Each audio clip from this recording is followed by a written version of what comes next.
आपल्या इकडे बघा नेहमी आपण काय करतो की डोश्यासोबत इडलीसोबत आपण सांबर करतो किंवा हिरवी चटणी करतो आणि त्यासोबत आपण हे खाल्लं जातं आपल्याकडे.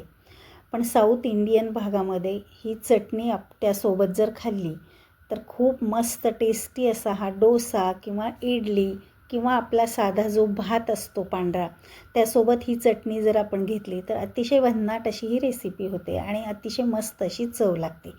आता ही चटणी म्हणजे ही पोडी चटणी किंवा पोडी मसाला किंवा गन पावडरसुद्धा याला म्हणतात.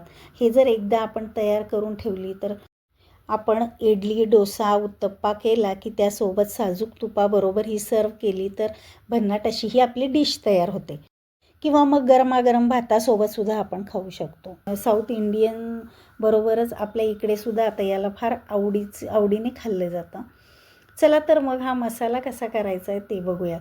तर पहिल्यांदा मी पाव वाटी हरभरा डाळ आपण आता एका कढईमध्ये मंद गॅसवरती छान असा खमंग अशी भाजून घ्यायची.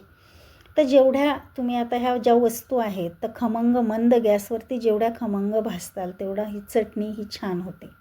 आता खमंग भाजून झाल्यानंतर मी एका प्लेटमध्ये काढून घेतलेली आहे चणा डाळ.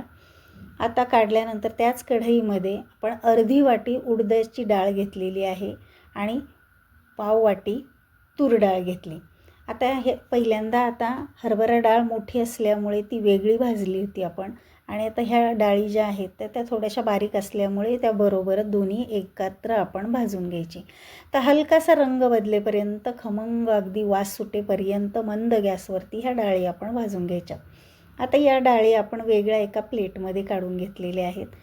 आता मी घेतलेले आहेत 2 चमचे तीळ. तर पांढरे तीळ आहेत. तर आता हे गावरान तीळ असल्यामुळे थोडे काळसर दिसतात. तर ते सुद्धा अगदी तडतड उडेपर्यंत भाजून घेतलेले आहेत. तर ते वेगळ्या प्लेटमध्ये मी काढून घेतले. आता पुन्हा त्याच कढईमध्ये 1 चमचा जिरे घेतलेत आणि आता 10 ते 15 कढीपत्त्याची पानं घेतलेत. तर कढीपत्त्याची पानं अगदी कुरकुरीत होईपर्यंत आपल्याला भाजून घ्यायचे आहेत बघा. आता मी गॅस बंद केलेला आहे आणि गरम कढईमध्येच आता राहिलेल्या वस्तू टाकायच्या. थोडासा मी हिंग घातला आहे, थोडी हळद घातलेली आहे, लाल तिखट घातलं आहे आणि चवीनुसार मी मीठ घातलं आहे. आता लाल तिखट तुम्ही रंगाचंसुद्धा थोडंसं वापरू शकता आणि थोडंसं तिखटसुद्धा. आणि तिखट वापरायचं नसेल तर तुम्ही लाल मिरच्यासुद्धा वापरू शकता. नंतर 1 चमचा मी किसलेलं खोबरं घेतलेलं आहे. तर बघा आता ह्या डाळी ज्या आहेत तर आपल्याला थंड होऊ द्यायच्यात. पूर्ण थंड झाल्यानंतरच आपल्याला मिक्सरला फिरवून घ्यायच्या. आता हे वेगवेगळं मी काढून घेतलेलं आहे. तीळ आणि डाळी वेगवेगळ्या काढून घेतल्या होत्या. आता पूर्ण थंड झाल्यानंतर ह्या डाळी आपल्याला मिक्सरला बारीक करून घ्यायच्या. तर आता मिक्सरला पहिल्यांदा फक्त डाळी घेतलेल्या आहेत. आता त्याची अगदी छान अशी पावडर करून घेतली. आता बघा अगदी मस्त बारीक अशी ही पावडर तयार झाली. तर गरम गरम तुम्ही वाटू नका, अगदी बारीक पावडर होणार नाही. पूर्ण थंड झाल्यानंतर ह्या डाळी ज्या आहेत तर त्या कडक होतात आणि मस्त अशा बारीक वाटल्या जातात. आता त्यात मी घेतलेले आहेत भाजलेले तीळ आणि कढईत गरम केलेलं तिखट, मीठ, हळद, हिंग वगैरे जे घेतलेलं होतं तर ते त्यामध्ये घेऊन आपण आता मिक्सरला फिरवून घेतलं आहे. तर बघा आता अशा पद्धतीने मस्त असा आपला हा पोडी मसाला किंवा पोडी चटणी किंवा गन पावडर तयार झालेली आहे.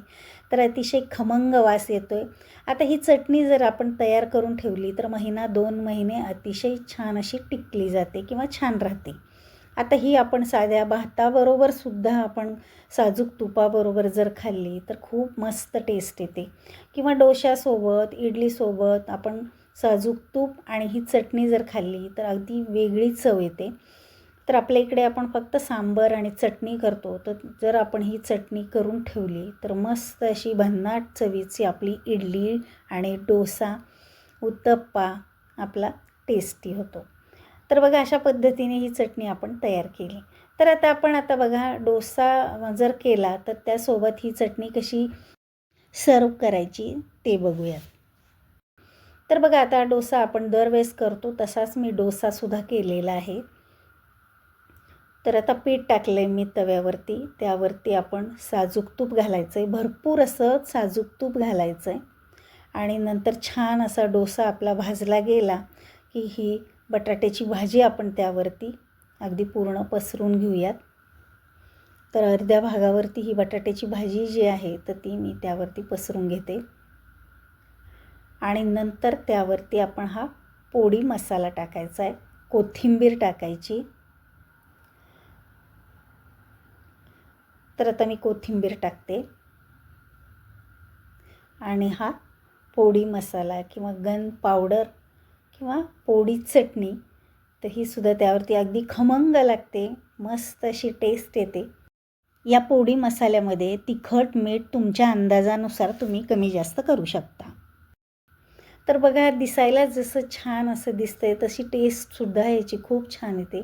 जर तुम्ही नक्की केलेलं नसेल तर नक्की एकदा ट्राय करून पहा. अतिशय छान अशी भन्नाट अशी ही रेसिपी आपली तयार होते. तर बघा मी पहिल्यांदाच केली पण अतिशय छान मस्त अशी जमली आणि टेस्टसुद्धा खूप मस्त आहे याची. तर आपला बघा तयार झालेला आहे हा या पद्धतीने डोसा. तर बघा त्यासोबत आपण सांबर करतो तर ते सांबरसुद्धा घेतलेलं आहे. तर बघा आपल्या इकडच्या पद्धतीचं सांबर आणि साऊथ इंडियन पद्धतीचा हा मस्त पोळी मसाला वापरून केलेला डोसा. तर भन्नाट अशी ही चव तर असणारच आहे. आता आपण चवसुद्धा घेऊन पाहूयात. तर आपल्या इकडे बघा अशा पद्धतीने डोसा बनवला जात नाही, पण साऊथ इंडियन पद्धतीने जर केलेला डोसा जर आपण खाल्ला तर ही चव आपण अप्रतिम अशी विसरूच शकणार नाही. आता इडलीसोबतसुद्धा बघा आपण आता कशा पद्धतीने सर्व करायची. तर इडली मी घेतलेली आहे. तर आपल्या इकडे बनवतो तशी छोटी इडली मी केली, पण साऊथ इंडियनमध्ये इडल्या मोठ्या असतात. आपण इडली पात्रात इडल्या करतो, त्यांच्याकडे डिशमध्ये इडल्या केल्या जातात. तर त्यावरती आता इडलीवरती साजूक तूप आणि हा पोळी मसाला आणि आपली हिरवी चटणी. तर हे पहा अशा पद्धतीने मी घेतलेली आहे.